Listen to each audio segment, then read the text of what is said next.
ये उस वक्त क्यों नहीं लाई कि ये पीडीएम की हुकूमत थी, जब इनकी अपोजिशन भी इनकी अपनी थी, अपोजिशन भी सिंध हाउस के अंदर बनाई गई थी, जब इनके पास हर किस्म की अक्सरियत थी, इनके मुकाबले में कोई था ही नहीं। तो आईनी तरमीम जो ये कहते हैं हमने 2004 में सोची थी, यही कहे ना इन्होंने, आईनी अदालतों का मामला, तो उस वक्त क्यों नहीं लाई गई भाई? उस वक्त आईनी तरमीम ला के आईनी अदालत क्यों नहीं बनाई गई? मेरा एक सवाल है। फिर अगर आईनी अदालत इतनी ही जरूरी है, कोई शक नहीं बहुत जरूरी है, लेकिन इसे अगर 3 माह बाद बना देंगे तो क्या पाकिस्तान में कोई तूफान आ जाएगा? क्या पाकिस्तान के अंदर कोई मामला ऐसा हो जाएगा? पहले तो बिलावल साहब इस बात की जरा हमें बताएं, इस कौम को बताएं कि मजबूरी क्या है। अगर तो मजबूरी ये है कि आइन के अंदर कोई फैसले ठीक आइनी फैसले दुरुस्त नहीं हो रहे, तो सबसे पहले एक बड़ा आइनी फैसला हुआ है, वो फैसला 8 सुप्रीम कोर्ट के जजेस ने दिया है महसूस नशिस्तों के हवाले से। क्या बिलावल साहब कह नहीं सकते थे उस बार में कि जनाब उस आइनी फैसले पर फौरी अमल होना चाहिए? क्या ये कह नहीं सकते थे कि जनाब आईनी अदालत इसलिए भी जरूरी है कि 8 फरवरी के इंतखाबात पर सवाल उठे हैं और उसका केस सुनना है। आईनी अदालत इसलिए भी जरूरी है कि जनाब यहां पर इलेक्शन ट्रिब्यूनल आज के दिन तक नहीं बने। आईनी अदालत इसलिए भी जरूरी है कि जनाब एक ही सियासी जमात को रगड़ा लगाया जा रहा है। ये क्यों नहीं कहा जी? इस बात पर आकर क्यों रुक जाते हैं? असल बात हमें कहने देनी चाहिए, क्योंकि यासर साहब मुझे वो फिक्रा याद है कि अगर आप हक और सच के साथ नहीं खड़े हो सकते, हक के साथ खड़े होना ही सबसे बड़ी इबादत है, हक के लिए लड़ना ही सबसे बड़ी इबादत है। आप माइक ये जो रोज़े महशर आप और मैंने जब बारगाह इलाही में पेश होना है ना, तो हमसे पूछा जाना है कि जो ज़बान थी आपकी, जिसको सच बोलने के लिए रखा गया था, जो हाथ था जिसके हाथ में कलम था, इसे सच लिखने के लिए, मजलूम की आवाज़ बनाने के लिए रखा गया था, क्या आपने इसका इस्तेमाल किया? क्या आपने अपने काम को ईमानदारी से किया? फिर ना मुझे बिलावल ने, ना मुझे इमरान खान ने, ना मुझे शहबाज शरीफ ने, और ना ही मुझे किसी और ने मेरी गवाही देनी आनी है। मेरी गवाही मेरे अमाल ने देनी है, मेरी गवाही मेरे कलम के इस्तेमाल ने देनी है, मेरी गवाही मेरे लफ्ज़ जो अदा करूँगा उसने देनी है। यासर साहब, मैंने आज बिलावल साहब की सारी तकरीर सुनी है, और बिलावल साहब को मजबूरी भी है और ज़रूरी भी है। मजबूरी किसकी है वो आपको भी पता है, मुझे भी पता है, और ज़रूरी इसलिए है कि जनाब वो मजबूरी की वजह से ज़रूरी है। उन्होंने एक जुमला आज इस्तेमाल किया कि सुप्रीम कोर्ट की धमकी के बाद हमने ये फैसला किया। क्या सुप्रीम कोर्ट ने धमकी दी? सर मुझे एक बात बता दें, आज तक, चूंकि मैं इसलिए सुप्रीम कोर्ट के मोअज़्ज़ज़ सुप्रीम कोर्ट के फैसलों पे बात इसलिए कर रहा हूँ कि कल हमारे वज़ीर कानून ने कहा था फैसलों पे बोलना चाहिए। आप कहते हैं जो पहले पिटीशन आई, ये तारड़ साहब ने कहा पहले उसे सुना जाएगा। 8 फरवरी की पिटीशन तो अरसा दराज से भरी है, लोगों को उठाने की पोजीशन तो अरसा दराज से भरी है, क्या वो गुम हो गई है?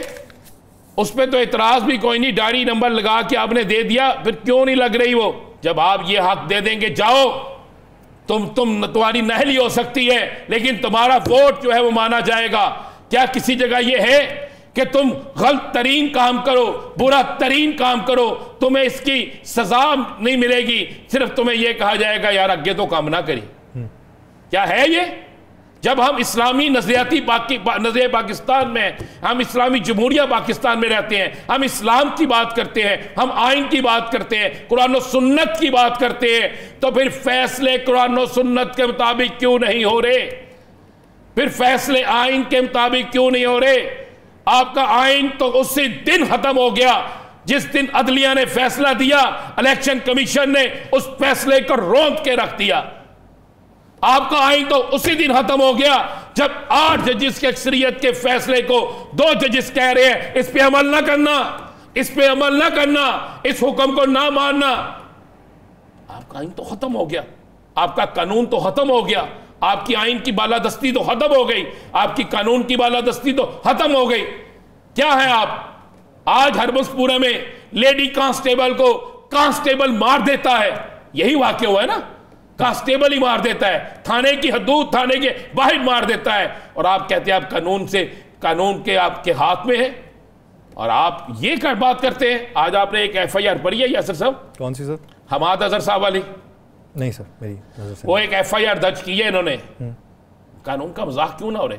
वो FIR दर्ज की है कि हमाद अजहर तकरीर करने आया और पुलिस का एक सब इंस्पेक्टर बड़ी जाफशानी से स्टेज पर चढ़ गया। अच्छा।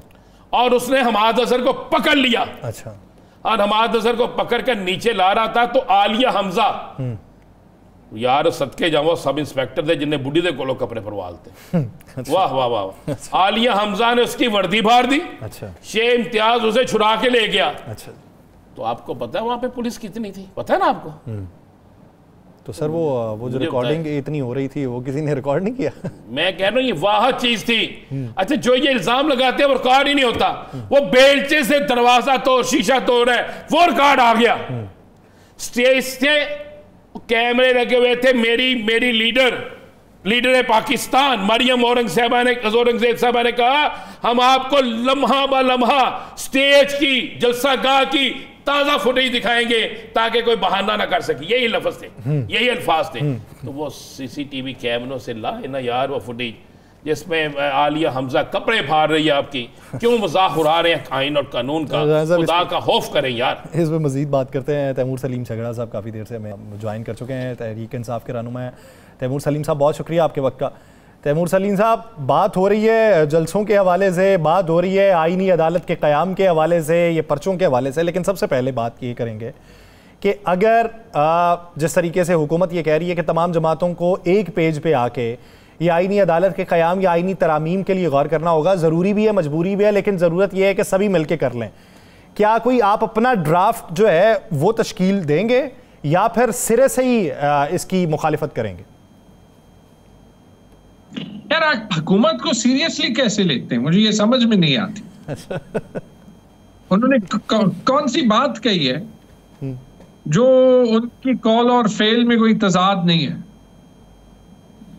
ये हुकूमत कहती है डायलॉग करो और यहीं पे नेशनल असेंबली का स्पीकर जो है वो एक रिग्ड इलेक्शन कमीशन की नोटिफिकेशन में, जिसमें 39 PTI के जो MNAs है वो नोटिफाई हुए, उनको भी नहीं नोटिफाई करता।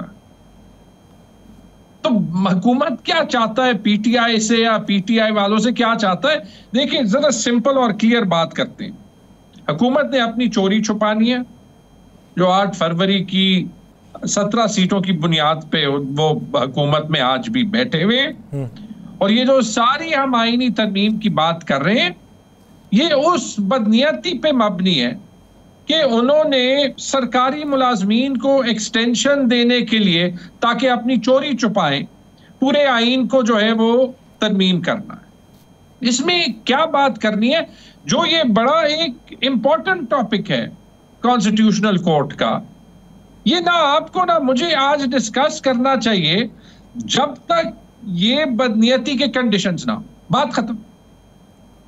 अच्छा जी, नगरा साहब, आपके वज़ीर आला पे पर्चा हो गया पंजाब में और दहशत गर्दी की एक्ट लगी हैं शाहिद खटक पे, उन पर और बहुत से नामालूम अफराद 200-300 डाल दी हैं कि इन पर FIR दर्ज हो गई है।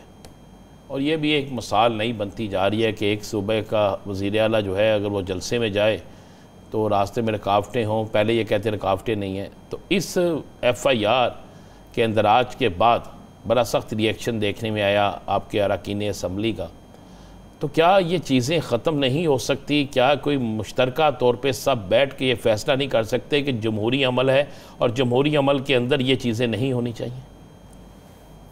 जी ख़त्म हो सकती है, लेकिन अफसोस के साथ ये कहना पड़ता है कि ख़त्म होते होते पाकिस्तान को नुकसान बहुत होगा। ख़त्म होने के लिए इस हुकूमत को बैक ट्रैक करना है, PTI को कुछ नहीं करना। ना इनके मैंडेट पे डाका पड़ा है, ना इनको 2 साल वो सख्ती बर्दाश्त करनी पड़ी है जो हमने बर्दाश्त की है और अभी भी कर रही है। मेरी पेशन गोई है, ना ये वजीर आला खैबर पख्तूनख्वा पे पहली FIR है, ना ये आखिरी FIR।